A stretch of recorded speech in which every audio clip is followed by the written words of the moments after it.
آراء باطلہ میں سے کہ جس کو نظم کی طرف نسبت دیا گیا ہے وہ یہ ہے کہ اعجاز قرآن کو، قرآن کے معجزے ہونے کو منحصر کیا ہے غیب کی خبروں میں، اما قرآن کا نظم، قرآن کی تالیف، اس کو آقائے نظام نے کہا ہے کہ جائز ہے کہ بندوں میں سے بھی کوئی یہ کام انجام دے سکتا ہے، اگر اللہ نے ان کو منع نہ کیا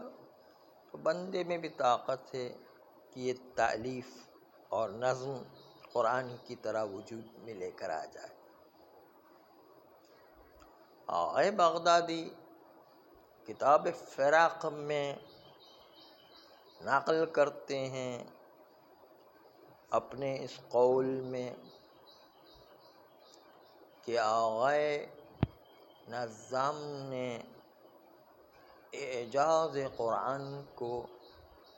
قرآن کے نظم میں انکار کیا ہے۔ آقائے شہرستانی نے یہ کہا ہے کہ اعجاز قرآن من حیث اس کے کہ وہ ماضی و مستقبل کی خبر دیتا ہے، غیب کی خبریں دیتا ہے، اس کے اعتبار سے تو معجزہ ہے، لیکن اس جہت سے کہ اللہ نے اس سے مقابلہ کرنے کو منع کیا ہے اور دواعی معارضہ کو ان لوگوں سے پھیر دیا ہے اور عرب لوگوں کو اس کا اہتمام کرنے پر جبراً اور تعجیز کے ذریعے سے ممنوع قرار دے دیا گیا ہے، کہ اگر ان کو مقابلہ کرنے کی اجازت ہوتی اور ان کو بھی عاجز نہ بنایا گیا ہوتا، یہ بھی قادر تھے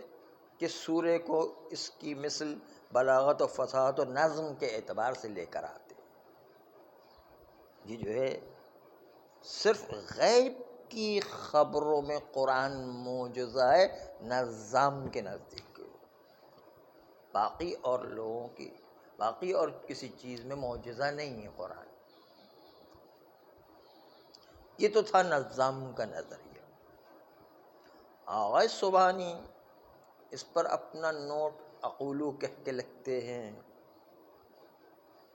کہ شک نہیں ہے کہ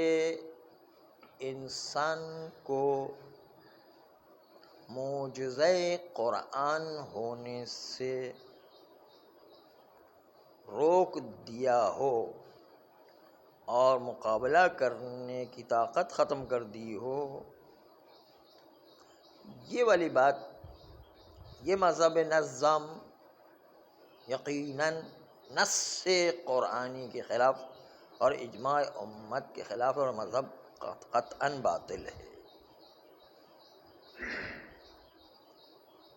اس لیے کہ یہ مذہب اس بات کی طرف پلٹتا ہے کہ قرآن اس حد تک ہے کہ فصاحت و بلاغت کی حد تک حد اعجاز پر نہیں پہنچا ہے، اس لیے انسان بھی کوشش کرے تو وہاں تک پہنچ سکتا ہے۔ یہ مطلب نکلتا ہے اس کا، نظام کی گفتگو کا نتیجہ نکلتا کہ اگر وہ لوگ بھی مقابلہ کرتے اور عرب کو عاجز نہ بنایا گیا ہوتا تو وہ بھی جو ہے قرآن کے اعجاز کی حد تک پہنچ سکتے تھے، لیکن چونکہ اللہ نے مقابلے سے منع کر دیا اور ان کے دواعی کو منصرف کر دیا معارضہ کرنے سے، اور ساتھ ساتھ جو ہے ان کو عاجز رکھا اور مجبور کر دیا کہ وہ قرآن کا مقابلہ نہ کر سکے، اس بنیاد پر مقابلہ نہیں کیا، تو اس کا مطلب قرآن اس حد تک نہیں ہے کہ طاقت بشری سے باہر ہو، یہ معجزے کی حد سے خارج ہو جائے گا۔ نہیں، حتیٰ یہ کہ انسان عادی اپنے مقابلے اور اپنی جد و جہد کے ذریعے سے اس جہت میں کلام فصحا اور بلاغا کے اعتبار سے قرآن کی حد تک پہنچ سکتا ہے، لیکن اللہ تعالی سبحانہ وہ کہتا ہے کہ اس جیسا ایک سورہ بنا کر کے لے کر آؤ۔ تو چونکہ اللہ نے مقابلہ کرنے سے روک دیا ہے، ان کی قدرت کو سلب کر لیا مقابلہ کرنے سے، اس لحاظ سے وہ اس حد تک نہیں پہنچ سکے ہیں کہ بلاغت و فصاحت میں اللہ کے قرآن کا مقابلہ کر سکے، ورنہ طاقت بشری میں ہے، یوں کہہ رہے نظام نا، جبکہ پروردگار عالم جو ہے وہ اعلان کر رہا ہے کہ قرآن ایک ایسا معجزہ ہے کہ اس کے سورے کے برابر بھی کوئی بنا کر کے نہیں لا سکتا، یعنی اس حد قرآن کے اعجاز میں تمام کا تمام قرآن اعجاز ہے، صرف غیب کی خبریں اعجاز نہیں ہیں، تمام کا تمام قرآن نظم کے اعتبار سے، فصاحت و بلاغت کے اعتبار سے، اس کی ترتیب و تالیف کے اعتبار سے، ہر اعتبار سے قرآن معجزہ۔ قرآن خود اعلان کر رہا ہے کہ اس کا کوئی مقابلہ نہیں کر سکتا، تم سورہ بھی نہیں لا سکتے اس کی۔ کیوں؟ قرآن کے اعجاز کی دلیل لا رہے ہیں قرآن سے،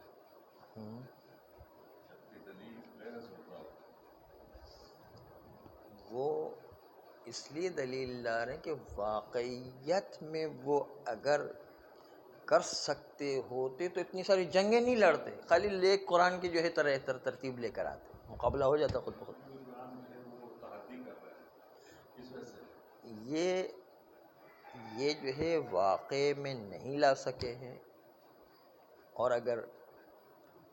یہ تو یہ کہہ رہے ہیں،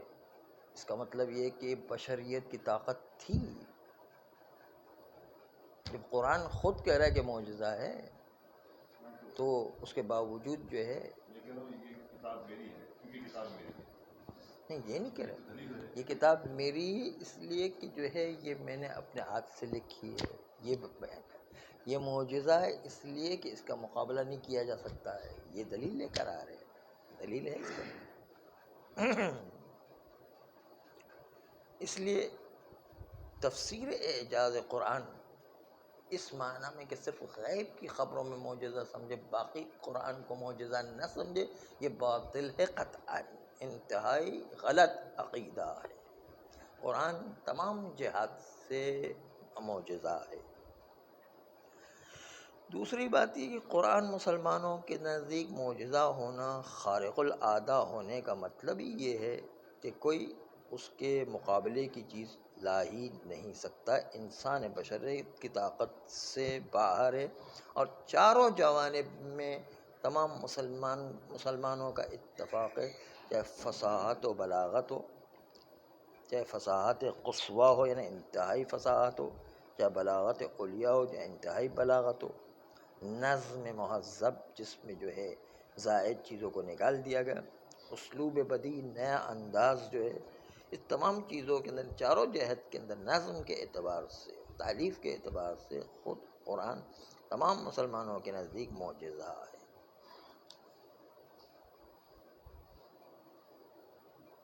بس یہ قرآن حد کلام بشری سے تجاوز کر گیا ہے، اور ایسی حد تک پہنچا ہے کہ جس کی مثل لانا بشریت کی طاقت سے باہر ہے۔ نظم ہو، چاہے تالیف ہو، چاہے ترتیب ہو، چاہے فصاحت و بلاغت ہو، چاہے اسلوب بدیع ہو، کسی میں بھی مقابلہ نہیں کیا جا سکتا ہے۔ فرماتے ہیں کہ نظام کے بارے میں مختلف کثرت سے رائے موجود ہیں، مگر یہ کہ طبیعت حال تقاضا کرتا ہے کہ اس کے لیے متعدد تصانیف تھیں، مگر یہ کہ ان تصانیف کے نام معلوم نہیں ہو سکے مگر شاذ و نادر، جیسے کتاب توحید، کتاب عالم، کتاب جز، کتاب رد بر ثنویہ جو دو خدا کو مانتے ہیں ان کے اوپر رد۔ اس کے علاوہ بہت ساری کتابیں ہیں نظام کی، کیونکہ بہت عجیب و غریب قسم کی شخصیت تھی۔ صلی اللہ علیہ وسلم۔